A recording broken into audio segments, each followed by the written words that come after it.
Achieving and maintaining price stability is the bedrock principle of a sound monetary policy.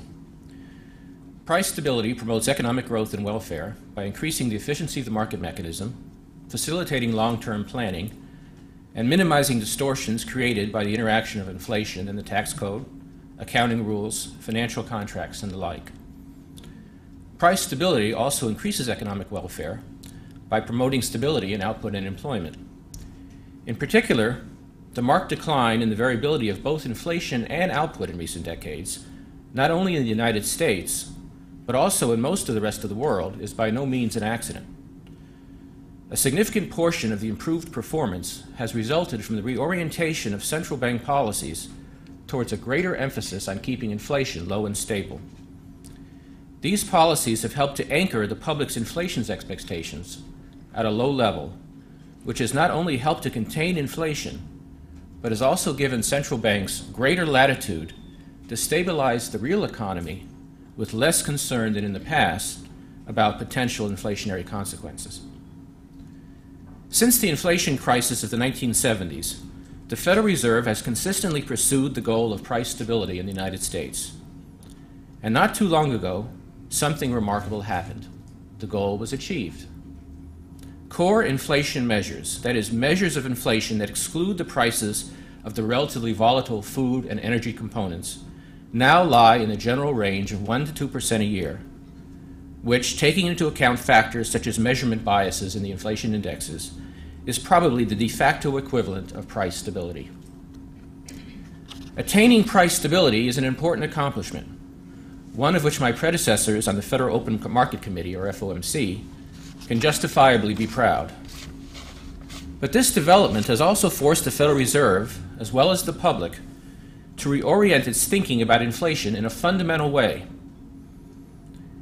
After a long period in which the desired direction for inflation was always downward, we are now in a situation in which the risks to the inflation rate can be either upward, toward excessive inflation, or downward, towards too low inflation or deflation. As many of you are aware, the Federal Reserve officially recognized this new situation in its balance of risk statement issued at the close of the FOMC meeting this past May 6th.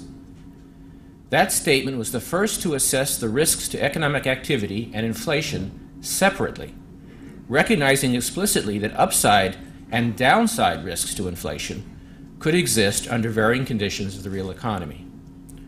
Previous FOMC statements had characterized the balance of risks one-dimensionally, as being either in the direction of economic weakness or in the direction of excessive inflation. The May 6th statement was more than a procedural innovation. It also broke new ground as the first occasion in which the FOMC expressed the concern that inflation might actually fall too low. Let me repeat the critical portion of the statement for you. And this is a quote.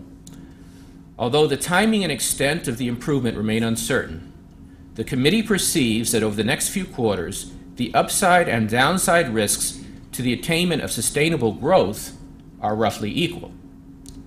In contrast, over the same period, the probability of an unwelcome substantial fall in inflation, though minor, exceeds that of a pickup in inflation from its already low level. The committee believes that, taken together, the balance of risks to achieving its goals is weighted towards weakness over the foreseeable future. Though terse, the FOMC statement and the subsequent statement after the June meeting, which contained similar language, evoked powerful reactions in the media and in the financial markets. Notably, since the May 6th statement, the concept of deflation has commanded wide public attention for the first time in many decades. Moreover, long-term government bond yields have fluctuated sharply, falling to unusually low levels immediately after May 6th, but rising more recently as bond market participants have reacted both to Fed pronouncements and to incoming economic data. Today, I would like to share my own thoughts on the prospect of an unwelcome substantial fall in inflation. In particular, why a substantial fall in inflation going forward would indeed be unwelcome. Why some risk of further disinflation, though minor, should not be ignored, and what such a fall would imply for the conduct of monetary policy. Obviously, the opinions I will express are strictly my own and are not necessarily those of my colleagues on the Federal Open Market Committee or the Board of Governors of the Federal Reserve System. After a decades-long war on inflation, dubbed public enemy number one in some public opinion polls in the 1970s, imagining that a substantial fall in inflation would be unwelcome seems just a bit strange. Why does this risk, minor though it may seem, concern the Fed? Let's first be clear what we're talking about. Some in the media apparently interpreted the May 6th statement as saying that the Federal Reserve anticipated imminent deflation in the United States and informed the public accordingly. In my view, such an interpretation substantially overstates the concerns that the FOMC intended to communicate with its statement. First, we have no reason to think that a drastic change in the inflation rate is imminent. Should further declines occur, a more gradual decline or drift over a period of 1 or 2 years would be the more likely scenario. Second, nowhere did the statement refer specifically to deflation, that is, to a decline in the general price level. Rather, the reference was, again, to a substantial fall in inflation. In the present circumstances, a disinflation, a decline in the rate of inflation, and a deflation, a falling price level, are not necessarily the same thing. Inflation could decline somewhat from present levels and still remain positive, though it is true that the lower the inflation rate goes, the greater is the risk of actual deflation at some future time. This distinction between inflation that is positive, yet too low, and deflation is worth exploring for a moment. Although the Federal Reserve does not have an explicit numerical target range for measured inflation, FOMC behavior and rhetoric have suggested to many observers that the committee does have an implicit preferred range for inflation. Most relevant here, the bottom of that preferred range clearly seems to be a value greater than 0 measured inflation, at least 1% per year or so. Both the apparent tendency of measured inflation to overstate the rate of true price increase, as suggested by a range of studies, and the need to provide some buffer against accidental deflation serve as rationales for aiming for positive as opposed to 0 measured inflation, both in the short run and in the long run. To the extent that one accepts the view that measured inflation should be kept some distance above 0, a very low positive measured rate of inflation, say 1.5% to 1% per year, is undesirable and implies a need for highly accommodative monetary policy, just as would be required for outright deflation. The language of the May 6th statement encompasses the risks of both very low inflation and deflation. I suspect that for the foreseeable future, of the two, the risk of very low but positive inflation is considerably the greater. That is, inflation in the range of 0.5% per year in the United States in the next couple of years, though relatively unlikely, is considerably more likely than deflation of 0.5% per year. Having drawn a distinction between very low inflation and deflation, however, I must also point out that, in terms of their cost to the economy, no sharp discontinuity exists at the point that measured inflation changes from positive to negative values. Very low inflation and deflation pose qualitatively similar economic problems, though the magnitude of the associated cost can be expected to increase sharply as deflationary pressures intensify. What are these costs?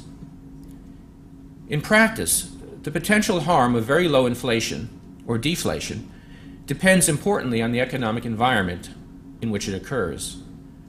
For example, deflation can be particularly harmful when the financial system is already fragile, with household and corporate balance sheets in poor condition and with banks undercapitalized and heavily burdened with non-performing loans.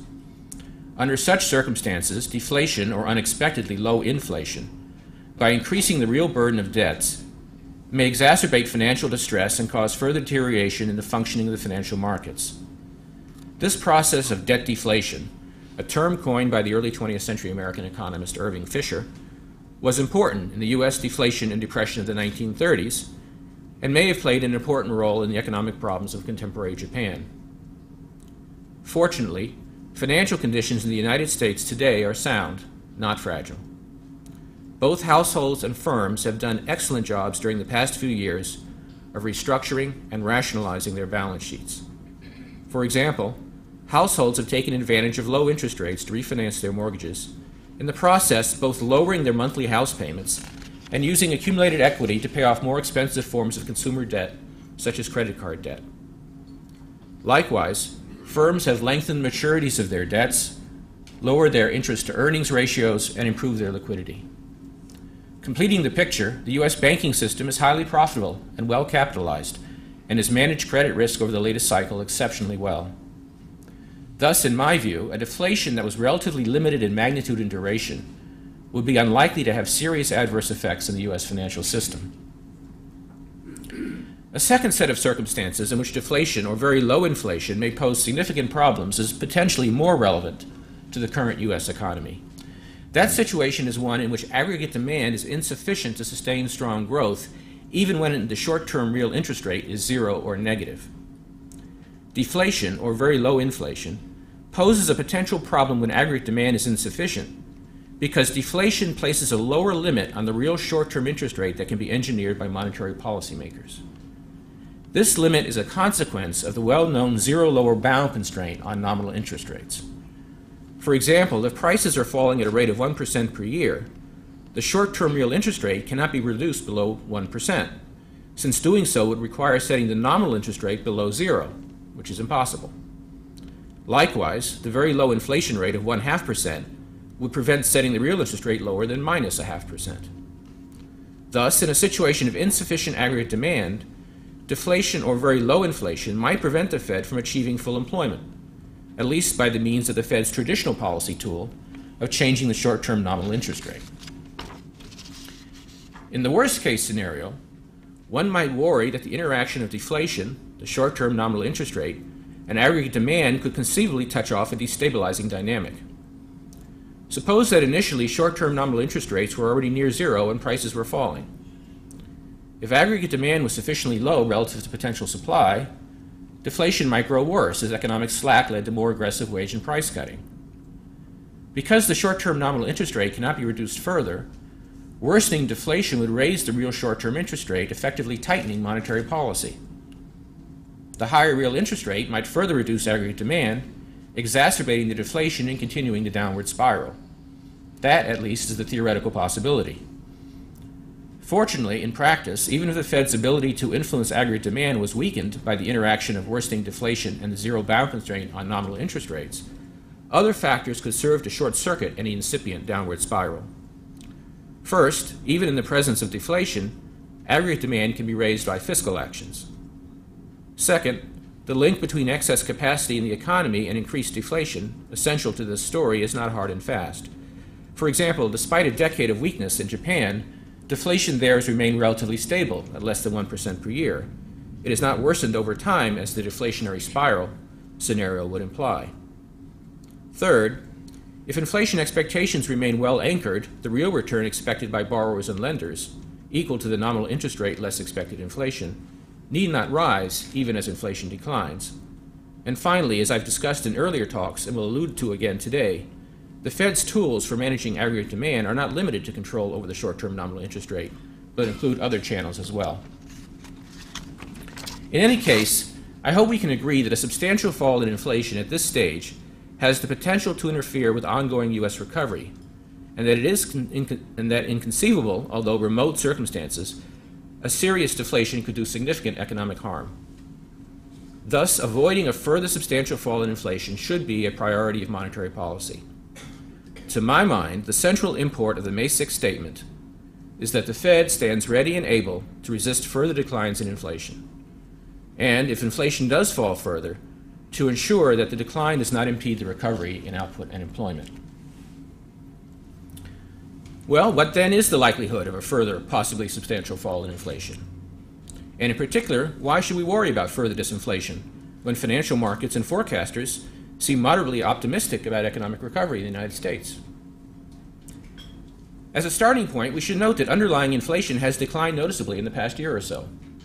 Let me cite a few numbers focusing on core inflation measures, which I remind you are defined to exclude the relatively more volatile food and energy prices.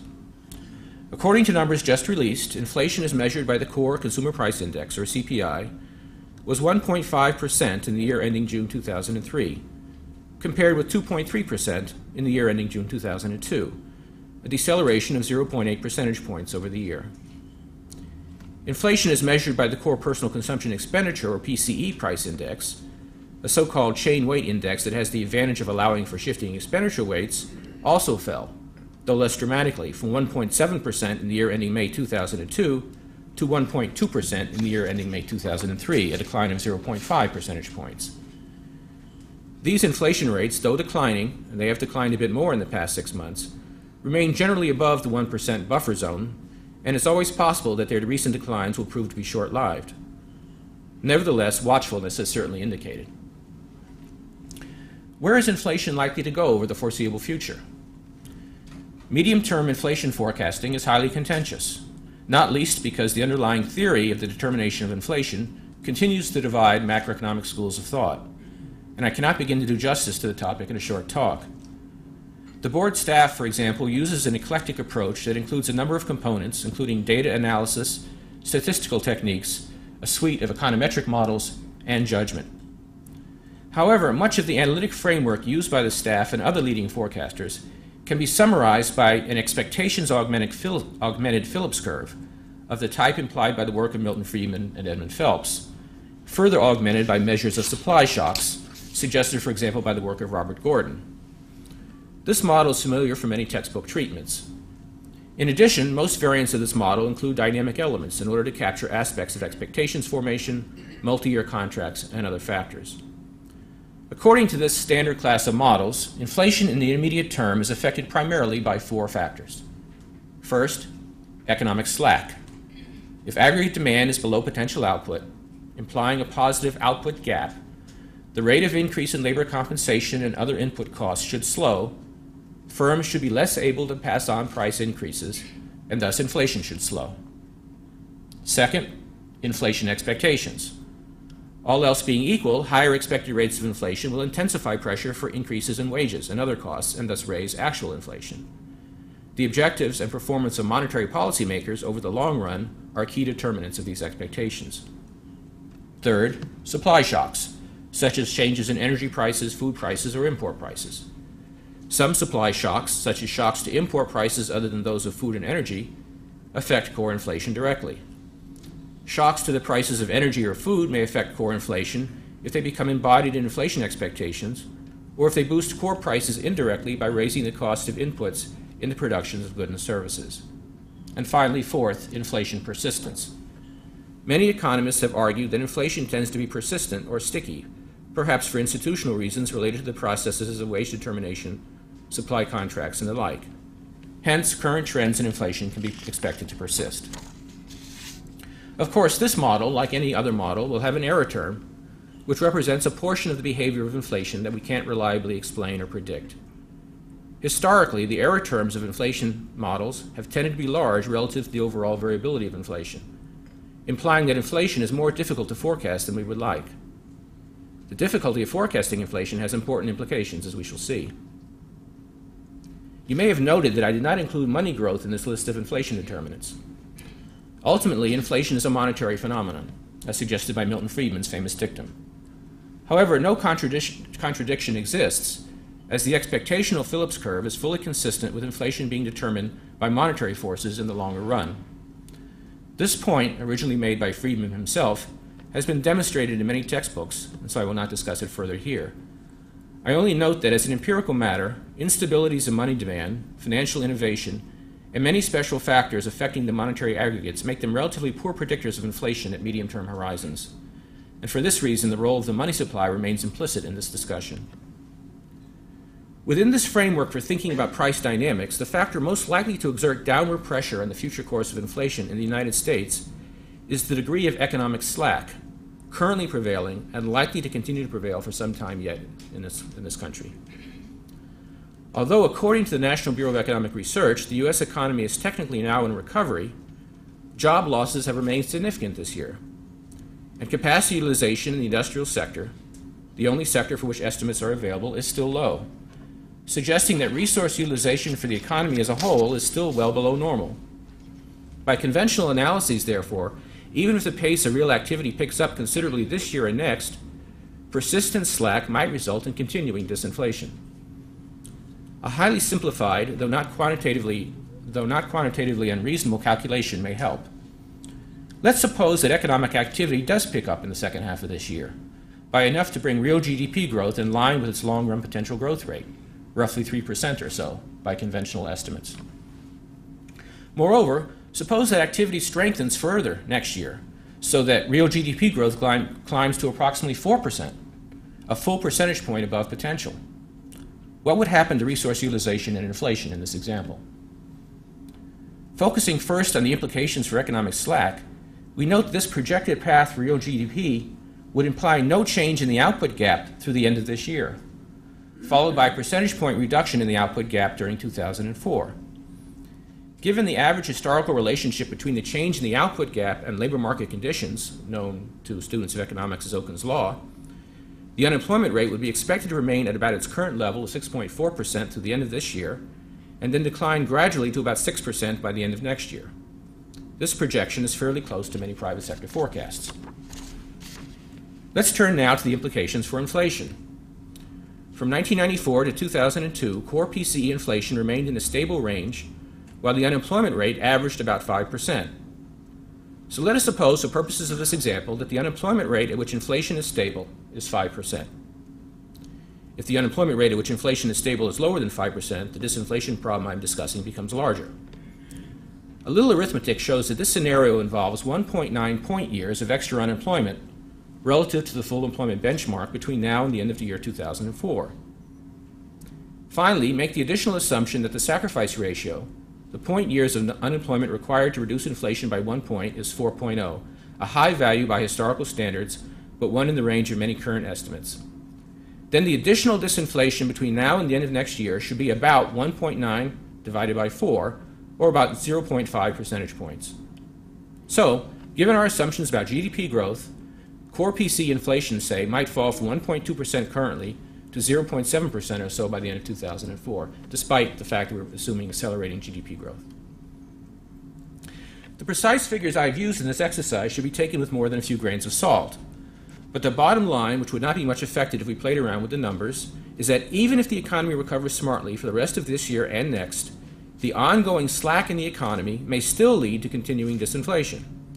So the FOMC's May 6 statement, by indicating both balanced risk to economic growth, that is, a reasonable chance of good recovery, and a downward risk to inflation, had no internal inconsistency. What are the implications for monetary policy of these observations? First, as the May 6 statement made clear, for the foreseeable future, the risk of further declines in inflation from an already low level outweighs the risk of a resurgence of inflation. Hence, monetary ease appears to be indicated for a considerable period. Of course, an extended period of ease dovetails well with the FOMC's objective of supporting a strong and self-sustaining recovery in output and employment. The form that this continued ease will take depends on developing conditions. Keeping the federal funds rate target at or near its current level for an extended period may be sufficient.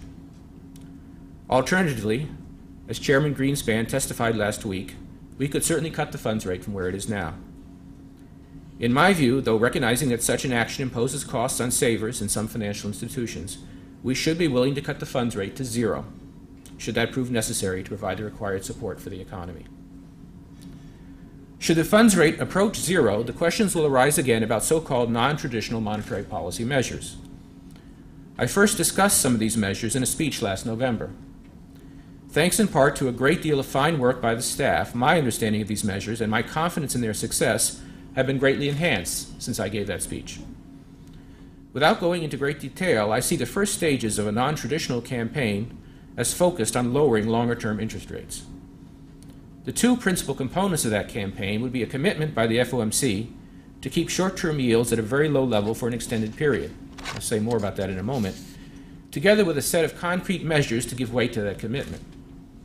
Such measures might include, among others, increased purchases of longer-term government bonds by the Fed, an announced program of oversupplying bank reserves, term lending through the discount window at very low rates, and the issuance of options to borrow from the Fed at low rates. I am sure that the FOMC will release more specific information if and when the need for such approaches appears to be closer on the horizon. I motivated today's talk by reference to the May 6th statement, and let me end the talk by discussing the role of such statements in both traditional and non-traditional monetary policy. A crucial element of the statement was an implicit commitment about future monetary policy, namely a strong indication that so long as a substantial fall in inflation remains a risk, monetary policy will maintain an easy stance. Particularly at very low inflation rates, a central bank's ability to make clear and credible commitments about future policy actions, broadly how it plans to adjust the short-term interest rate as economic conditions change, is crucial for influencing longer-term interest rates and other asset prices, which are themselves key transmission channels of monetary policy. The question is then, how can the Fed sharpen the communication of its policy commitments? For example, how could the Fed be more precise about how long it will maintain monetary ease, or about the conditions under which it would change policy? In my view, and here I'm quite obviously speaking for myself, one useful approach would be for the FOMC to provide the public with a quantitative working definition of price stability. The definition of price stability would be expressed as a range of measured inflation, with the lower boundary of the range a safe distance from zero. What I have in mind here is not a formal inflation target, but rather a tool for aiding communication.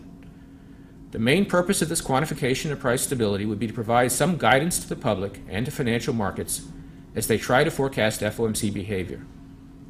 In a situation like the current one, with inflation presumably near the bottom of the acceptable range and trending down, and with considerable slack remaining in the real economy, the Fed could make use of this quantitative guidepost to signal its expectation that rates will be kept low for a protracted period, and indeed that they would be reduced further if disinflation were not contained. If private sector forecasts also called for disinflation, confirming the downward risk to price stability, then medium-term bond yields should accordingly be low, supporting the Fed's reflationary efforts. In principle, one could communicate a similar message, though perhaps less precisely, without a quantitative measure of price stability. What is missing from the purely qualitative communication approach, however, is an exit strategy. At some point in the future, if all goes well, inflation will stabilize, and interest rates will begin to rise. The task of communicating the timing of that switch to markets, with a minimum of confusion and uncertainty, is crucial and difficult.